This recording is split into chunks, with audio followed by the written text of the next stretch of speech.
కీసర పౌర హక్కులను కాపాడే బాధ్యత ప్రతి ఒక్కరిపైన ఉంది. తెలంగాణ రాష్ట్ర SC ST chairman బంకి Venkanna, DCP Padmaja Reddy. Medchal జిల్లా మేడ్చల్ నియోజకవర్గం కీసర మండలం ఇందిరా ప్రియదర్శిని వీకర్స్ కాలనీలో ఊర హక్కుల దినోత్సవ సభని Indira Priyadarshini weaker section colony founder అధ్యక్షులు మర్రి మోహన్ రెడ్డి, సభ్యులు సామెల్, సంజీవ, శ్రీరాముల శ్రీనివాస్ ఏర్పాటు చేయగా ఈ కార్యక్రమానికి ముఖ్య అతిథిగా తెలంగాణ రాష్ట్ర SC ST commission chairman Venkanna, Medchal Malkajgiri DCP Padmaja, additional DCP Venkataramana, Keesara RDO Vijender Reddy హాజరై జ్యోతి ప్రజ్వలన చేసి పౌర హక్కుల దినోత్సవ సభని ప్రారంభించారు. ఈ సందర్భంగా కాలనీ ఫౌండర్ అధ్యక్షులు మర్రి మోహన్ రెడ్డి, నాయకులు శ్రీరాముల శ్రీనివాస్ మాట్లాడుతూ 1987 తెలుగుదేశం ప్రభుత్వం 693 ఇళ్ల పట్టాలు ఇచ్చిందని, ఈ కాలనీకి ఇందిరా ప్రియదర్శిని కాలనీ అని అప్పుడే నామకరణం చేశామని చెప్పారు.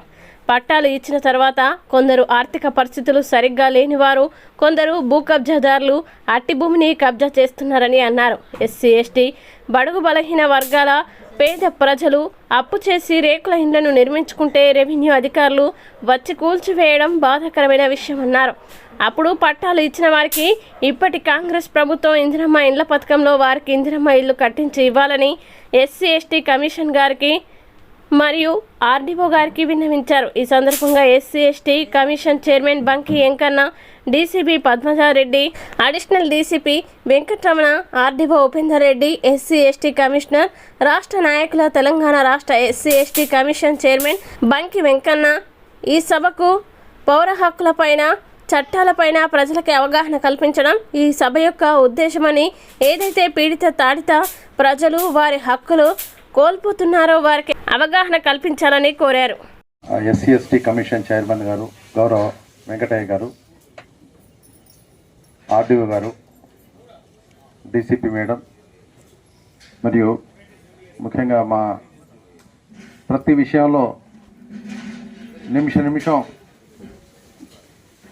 అనుక్షణం అదే విషయంలో ఆలోచిస్తూ అందరు అధికారులను కలుపుకుంటూ పోయే బిట్ల వెంకటేశ్వర్లు గారు మరియు అధికారులు, అనధికారులు, విచ్చేసిన పాత్రికేయులు, అంతేకాకుండా ఏరియాలో ఉన్న కాలనీ సభ్యులందరికీ పోలీస్ శాఖ తరఫున నమస్సుమాంజలి.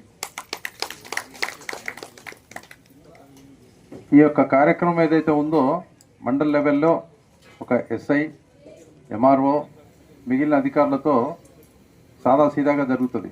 కానీ ఈ యొక్క చిన్న కార్యక్రమానికి మనకు గౌరవ ఎస్సీ ఎస్టీ కమిషన్ చైర్మన్, రాజ్యాంగ అధికారాలు కలిగిన మన యొక్క గౌరవ చైర్మన్ గారు ఈ యొక్క కార్యక్రమానికి రావడం, ఈ మారుమూల ప్రాంతంలో పేరుకే ఇది పెద్ద జిల్లా అంటాము, మొత్తం అర్బనైజేషన్ అంతా ఎక్కడో ఉంటుంది, ఇక్కడ చిన్న గ్రామ వాతావరణం లాగా ఉంది. ఈ యొక్క ఏరియాకు కూడా ఎవరు వచ్చిన సందర్భాలు కూడా కనపడలేదు. అయినా కూడా ఇట్లాంటి ప్లేస్కు, ఈ హ్యాబిటేషన్కి గొప్ప చైర్మన్ గారు ఇక్కడ దాకా రావడం అనేది చాలా గొప్ప విషయం. ఎందుకంటే ఒక అధికారం వచ్చిన తర్వాత, స్టేట్ అధికారం వచ్చిన తర్వాత స్టేట్లో అన్ని జిల్లాలని సందర్శించాల్సి వస్తుంది, అన్ని ప్రాంతాలకు పోవాల్సి వస్తుంటుంది. కానీ గుర్తించుకొని ప్రతి సమస్యకి రెస్పాండ్ అవుతూ ఈ యొక్క ఇంత చిన్న ప్రదేశానికి కూడా వచ్చి ఈ యొక్క సివిల్ రైట్స్ డేని నిర్వహించడం, ఇంత సమయాన్ని వెచ్చించడం కూడా చాలా గొప్ప విషయం. మీ యొక్క సమస్యలు చాలా ఉన్నాయి. ఆ సమస్యలన్నిటికీ పరిష్కారం అంత తొందరగా రాకపోవచ్చు. కానీ గౌరవ చైర్మన్ గారి యొక్క చొరవతో ఆర్డీఓ గారు ఉన్నారు, అధికారులంతా ఉన్నారు ఇక్కడే. కాబట్టి మీ యొక్క సమస్యలన్నీ ఈ సందర్భంగా డిస్కస్ చేస్తూ దాని యొక్క సమస్యల పరిష్కారం కోసం ఈ యొక్క వేదిక ఉపయోగపడుతుందని ఆశిస్తూ నమస్కారం చేస్తూ ముగిస్తున్నాను. గౌరవ మేడ్చల్ మల్కాజ్గిరి డిస్ట్రిక్ట్గా వచ్చినటువంటి SC ST commission chairman Pakki Venkataiah గారికి, ఆ విధంగానే తల్లో నాలుగుగా ఉన్నటువంటి వెంకటేశ్వర్లు గారు ప్రతి ఒక్క చిన్నదానికి అధికారిని కలుపుకొని వారితో కొట్లాడకుండా వాళ్ళని డిమాండ్ చేస్తూ, అడుగుతూ, ఫాలో అప్ చేస్తూ, అందరినీ కలుపుకొని వెళ్తూ, ఈ అందరూ చెప్తున్నారు ఆఫీసర్స్ ఇక్కడికి మేడ్చల్ మల్కాజ్గిరికి రెండోసారి రావడము చైర్మన్ గారని. సో ఇదంతా కూడా వారి ప్రయత్నమే. సో ఆయనకి మీరు నిజంగా కూడా అభినందించాలి. సో నేను ఇప్పుడు ఈరోజు ఈ civil rights every month 31st రోజు ఇది కండక్ట్ చేయడం జరుగుతుంటుంది. సో గవర్నమెంట్ అధికారులు, తర్వాత కమిషన్ సభ్యులు, తర్వాత ఈ సంఘం సభ్యులు, ఆ కాలనీలో ఉన్న వాళ్ళు ప్రతి ఒక్కరు కూడా ఇలాంటి ఒక రోజు మనము జరుపుకుంటూ ఉంటే మనకున్న కష్ట సుఖాలు అందరూ కూడా ఒకే ప్లాట్ఫామ్ మీద ఉంటారు, ఒకే దగ్గర ఉంటారు. వీరు రెవెన్యూ ఉంటుంది, పోలీస్ ఉంటుంది, మున్సిపాలిటీ ఉంటుంది, ఆఫీసర్స్, తర్వాత సంఘం పర్సన్స్ అందరూ ఉంటారు. కాబట్టి ఒక వేదికగా ఉండి మనకు త్వరగా పరిష్కారం అవ్వడానికి కోసం అని చెప్పి ఇలాంటి కార్యక్రమం జరగాలి అని చెప్పి చట్టంలో ఒక ఇది తీసుకొచ్చారు. సో ఆ విధంగా ప్రతి దగ్గర జరుగుతుంది కానీ బట్ ఎంత ఎఫెక్టివ్గా జరుగుతుంది అనేది తెలియదు కానీ బట్ మేడ్చల్ మల్కాజ్గిరి ఇవన్నీ కూడా బట్ బేసిక్గా ఈ జిల్లాకు వచ్చే వరకు పోలీస్ వారి కర్తవ్యం ఎక్కువ కూడా మోస్ట్లీ మీకు వచ్చే కేసెస్ మా దగ్గర అట్రాసిటీస్ అనేది చాలా తక్కువ రిపోర్ట్ అవుతున్నాయి. బట్ మేజర్గా మాకు వచ్చినటువంటివి మేము అనాలిసిస్ చేసుకొని చూస్తే ల్యాండ్ రిలేటెడ్ చాలా ఎక్కువ ఉంటుంది. సో ఇదేంటంటే మాకు చట్టం ప్రకారం యాక్ట్ చేయాలి అని అంటే మేము కూడా చాలా డిపెండెన్సీస్ ఉంటాయి. మాకు కూడా ఒక రిపోర్టు ఎంఆర్ఓ దగ్గర నుంచి రావడమో, లేదంటే కమిషన్ దగ్గర నుంచి రావడమో, లేదంటే ఒక కోర్టు ఆర్డర్ ఉండడమో. సో ఇవన్నీ కూడా మేము కన్సిడర్ చేస్తూ కేసెస్ అనేది ఫైనలైజ్ చేయాల్సి ఉంటుంది. బట్ ఏదైనా కూడా కోర్టు కేసెస్ ఉన్నా కూడా మేము కూడా మా తరఫున ఈ కేసెస్ ఈ విధంగా ఉన్నాయి, అట్రాసిటీ కేసెస్ ఉన్నాయని చెప్పి మా తరఫున కూడా మేము కోర్టుకి పిటిషన్స్ వేయడము, తర్వాత వెకేషన్ స్టే ఏదైనా ఉంటే తీసేయడము, తర్వాత ఫర్దర్ ఇన్వెస్టిగేషన్ చేయడం జరుగుతూ ఉంటుంది. సో ఇవన్నీ కూడా వెనక చాలా ప్రయత్నాలు జరుగుతూ ఉంటాయి. బట్ అది ప్రజలకి ఎంతవరకు అంటే మాకు పిటిషనర్ ఎవరైతే వచ్చారో వారికి ఎంతవరకు చెప్తున్నాం అనే దాని మీదనే ఎక్కువ ఎఫెక్టివ్నెస్ అనేది ఉంటుంది. ఇక్కడ మాత్రము రాచకొండ పోలీస్కి ఎస్సీ ఎస్టీ కేసెస్లో చాలా వరకు మేము 80 to 90% కేసెస్ అన్నీ కూడా టైం కానీ మేము ఫైనలైజ్ చేస్తూ ఉన్నాము. కానీ ఇక్కడ ఈరోజు ఈ ప్రజెంట్ ఈ కేసెస్ అన్ని మీ సమస్యలు వింటుంటే 2-3 విషయాలు చూసుకోవాలి. ఇది 40 ఏళ్ల నుంచి మీకు జరుగుతున్నటువంటి ఒక ఇష్యూ. సో ఆ కాలం ఆ టైంలో మీకు అలాట్ చేయడం కానీ, లేదంటే దానికి మీరు ఉండడం, పొసెషన్ అనేది అంటే ఆక్రమణలో ఉన్నారు లేరు అనే దాని మీదనే చాలా చర్చ జరుగుతూ ఉంది. సో ఇప్పుడైనా కూడా 40 ఏళ్ల తర్వాత మనం ఒక డిజిటల్ ప్రపంచంలో ఉంటున్నాము. మీకు ఏదైనా మీ చేతికి ఏదైనా ఒక కాగితం వస్తే దాన్ని తరోగా చదవండి. దాంట్లో అన్నీ కూడా ఏది కూడా అన్లిమిటెడ్ టైం ఉండదు. ఎవరికి ఏది ఇచ్చా కూడా అన్లిమిటెడ్ టైం ఉండదు. ప్రతి దానికి ఒక టైం లిమిట్లోనే ఉంటుంది. ఇప్పుడు 6 నెలల లోపల కట్టుకోవాలి అన్నారు, వారు అన్నారు దీనికి అప్పుడు కరెంట్ అవన్నీ లేవు అని. ఇవన్నీ కూడా ఎవరు అందరూ అప్పుడున్న ఆఫీసర్స్ అప్పుడున్న ప్రజలే కదా కూర్చొని మాట్లాడుకొని ఉంటే అది అయిపోయేదన్నమాట. సో ఇప్పుడు మనము ఈ రోజు ఇక్కడ నుంచి ఎలా ముందుకు వెళ్ళాలి, మనకి ఏ విధంగా చేస్తే మనకు బాగుంటుంది అనే దాని మీద చర్చించుకొని ముందుకెళ్తే బాగుంటుందని చెప్పి కోరుకుంటున్నాను. సో ఈరోజు ఈ కార్యక్రమానికి ఈ జిల్లాకి 2వ సారి వచ్చినటువంటి చైర్మన్ గారికి నిజంగా నేను ఇన్ని రోజుల నుంచి చూస్తున్నాను. బట్ ఏ చైర్మన్ ఇంత బాగా ఇంత పబ్లిక్గా వచ్చేసి ఇట్లా ప్రోగ్రామ్స్లో రావడం అనేది ఫస్ట్ టైం చూస్తున్నాను పోలీస్ తరఫునదిగా.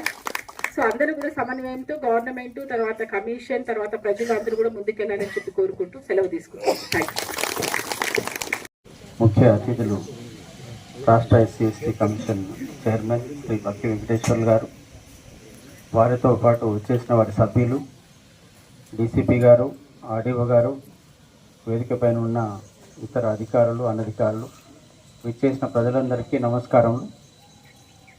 నేను వచ్చి 6 నెలలు అయినా ఇది 2వ సమావేశం మన చైర్మన్ గారిని చూడడం. ఆర్డీఓ గారు చెప్పినట్టు వారు ప్రత్యేక దృష్టిని పెట్టి ఈ జిల్లాకు ఎక్కువ సార్లు వచ్చి ఇక్కడ ఉన్న సమస్యల్ని పరిష్కరించే దిశగా ప్రయత్నం చేస్తున్నందుకు వారికి మనందరి తరఫున ధన్యవాదాలు తెలియజేస్తున్నాం సార్. ఇప్పుడు మా దగ్గర అంటే మాకు వచ్చే వరకు 2 ఇష్యూస్ సార్. యూజువల్గా అంటే ఇక్కడ ఎక్కువ చెప్పేది ఏంటంటే ల్యాండ్ ఇష్యూస్ ఒకటి. ల్యాండ్ ఇష్యూస్కు సంబంధించిన అన్నీ కూడా అది రెవెన్యూ డిపార్ట్మెంట్కి సంబంధించినవి సార్. సో మేము మొన్న తహసీల్దార్ గారు నేను ఇద్దరం కూడా పర్సనల్గా విజిట్ చేయడం జరిగింది సార్ 83 సర్వే నెంబర్లో. సో వాళ్లకు గవర్నమెంట్ సూచించినట్టు, కలెక్టర్ గారు ఆదేశించినట్టు మేమేంటంటే ఇందిరమ్మ ఇండ్ల కింద ఇండ్లు కట్టిస్తాం, అంటే అపార్ట్మెంట్ లాగా కట్టిస్తాం అనేది ఒక ప్రపోజల్ ఉంది సార్. సో దానికోసమని నిన్న మేము ఆ కాలనీ వాళ్ళకి వెళ్ళి వాళ్ళకి చెప్పడం జరిగింది, మీరు కానీ ఒప్పుకున్నట్లయితే గవర్నమెంట్ అపార్ట్మెంట్ లాగా కట్టిస్తుంది, మీకు మనిషికి ఒక అపార్ట్మెంట్ అలాట్ చేస్తారు, మీకు నీళ్ళ ప్రొవిజన్ ఉంటుంది, రోడ్లు ఉంటాయి, మీకు ఏమి సంబంధించినవి కూడా అన్నీ కూడా ఇక్కడ ప్రొవైడ్ చేయడం జరుగుతుంది. మీరు ఇన్ని సంవత్సరాల నుంచి ఇక్కడ కొట్టుకుంటున్నారు. మీరు ఉన్న ఆ వేసిన చిన్న రేకుల గుడిసె కోసం ఎప్పుడొచ్చి ఎప్పుడు గొల్లు కొడతారో తెలియకుండా మీరు అందరు ఇట్లా జమవుడు కొట్లాడు ఇవన్నీ టెన్షన్లో ఉన్నారు. ఏ ఫెసిలిటీస్ కూడా లేకుండా ఉన్నారు ఇక్కడ. అదేవిధంగా మీరు ఒప్పుకున్నట్లయితే గవర్నమెంట్ మీకు అందరికీ ఇక్కడ అపార్ట్మెంట్ కట్టించి అందరికీ అలాట్మెంట్ చేస్తుంది. అన్ని ఫెసిలిటీస్ గవర్నమెంటే ప్రొవైడ్ చేస్తుంది. అక్కడ రోడ్లు నీళ్లు మీరు ఉండడానికి సంబంధించిన అంగన్వాడీ సెంటరు ఇంకొక సెంటరు అవన్నీ ఏర్పాటు చేస్తే గృహప్రవేశం చేస్తారు. మనం 2 BHKలు చూస్తున్నాం సార్. అటువంటి ప్రయత్నం చేస్తారు కాబట్టి మీరు అందరూ ఒప్పుకోవాలని వాళ్ళకి విజ్ఞప్తి చేయడం జరిగింది. నిన్నే కూడా నేను మళ్ళీ వెళ్ళి మాట్లాడడం జరిగింది సార్. ఒకవేళ వారు ఒప్పుకున్నట్టయితే ఇమీడియట్గా అది ఇందిరమ్మ ఇన్స్టిట్యూట్ హౌసింగ్ కింద అపార్ట్మెంట్స్ లాగా కట్టించి ఇవ్వడం జరుగుతుంది. ఇంకా ఎక్కడన్నా మా దగ్గర ఫెసిలిటీస్లు మాత్రం ఆల్మోస్ట్ బాగానే ఉన్నాయి సార్. ఎక్కడ ఏ ఫెసిలిటీస్ అవసరం ఉన్నా కానీ ఇమీడియట్గా మేము మున్సిపల్ నుంచి యాక్ట్ అయ్యి ఆ సంబంధించిన ఫెసిలిటీస్ అన్ని ప్రొవైడ్ చేస్తాం సార్. ఈ అవకాశం ఇచ్చినందుకు మీరందరికీ ధన్యవాదాలు తెలియజేస్తూ ముగిస్తున్నాం. బక్కి వెంకటయ్య గారికి, అదేవిధంగా సహచర సభ్యులు రామదాస్ నాయక్ గారికి, అదేవిధంగా DVMC సభ్యులకు, గౌరవ అడిషనల్ DCP గారికి, DCP మెడ్చల్ మల్కాజ్గిరి గారికి, అదేవిధంగా నా తోటి అధికారులకు, ఈ కార్యక్రమంలో పార్టిసిపేట్ అవుతున్న ఈ కాలనీ వాసులందరికీ కూడా స్వాగతం, సుస్వాగతం. మీ అందరికీ తెలుసు, ప్రతి మాసము ప్రతి నెల మండలంలో ఏదో ఒక చోట మనం ఈ సివిల్ రైట్స్ డే అనేది జరుపుకుంటాము. మండలం చివరి రోజు, మంత్ చివరి రోజు. సో అందులో భాగంగా మనకు ఈ కీసర మండలంలో ఈరోజు ఇక్కడ ఈ కాలనీలో మనం నిర్ణయించుకోవడం జరిగింది. అందులో భాగంగా సహజంగానైతే ఒక సివిల్ రైట్స్ డేకు ఆ మండలంలో ఉన్న అధికారులు మాత్రమే వస్తారు. కానీ మన గౌరవ చైర్మన్ గారు చాలా ఇనిషియేట్ తీసుకొని వారు ఇక్కడికి రావడం జరిగింది. ఇది చాలా శుభ సూచకము. వారి మెయిన్ ఇక్కడ ప్రజలందరికీ న్యాయం చేయాలనే ఒక నిబద్ధతతో ఉండి నేను చూస్తున్నాను. గడిచిన ఒక సంవత్సరం కూడా మనము షామీర్పేటలో కూడా ఇంతకన్నా ఒక పెద్ద మీటింగ్ పెట్టుకున్నాము. అక్కడ కూడా సక్సెస్ఫుల్గా ప్రజల సమస్యలు చాలా వరకు ఉంటే అవి పరిష్కారం కావడం జరిగింది. సివిల్ రైట్స్ డేలో రెండో రోజుగా ఇక్కడికి రావడం జరిగింది. ఇంకా వేరే కార్యక్రమాల్లో తీసుకుంటే చాలాసార్లు ఈ జిల్లాను విజిట్ చేయడం జరిగింది. అంటే 33 జిల్లాలు ఉన్నాయి. చైర్మన్ గారు 33 జిల్లాలు తిరగాలి. ఈ జిల్లాకే మనకి ఇంత సమయం కేటాయించడం అనేది మన యొక్క అదృష్టంగా భావించాలి. ఈ జిల్లా ప్రజల అదృష్టం. ముఖ్యంగా 33 జిల్లాలను కవర్ చేసుకుంటూ ఇక్కడ ఎక్కువ సమయం కేటాయించడం అనేది మీ యొక్క అదృష్టమే. సో ముఖ్యంగా మనకి సివిల్ రైట్స్ డే అనేది పౌర హక్కుల దినము.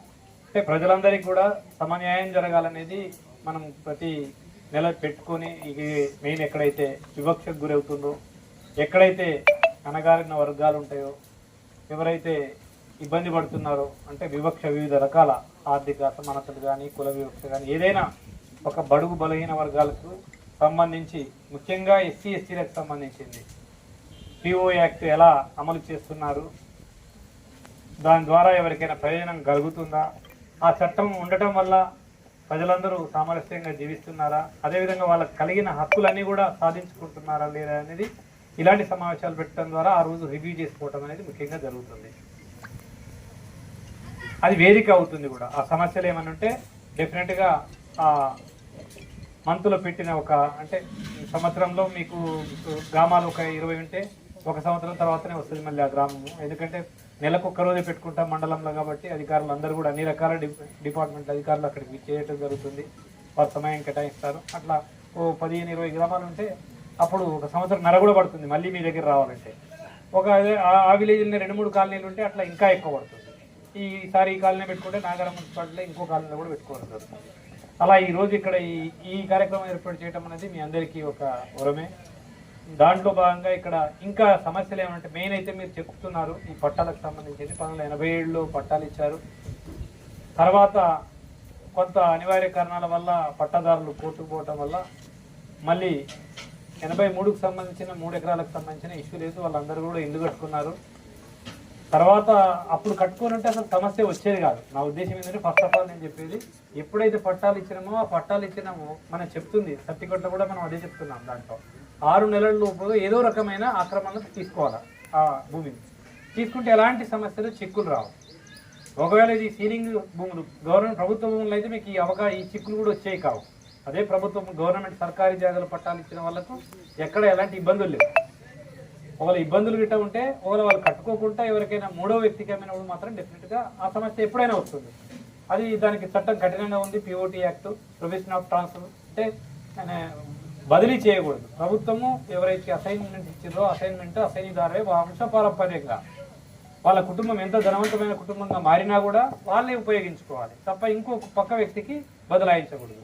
మీరే చెప్పారు ఇప్పుడు ఇవ్వలేక ఎవరు 60,000 పెట్టి కొనుక్కున్నారని.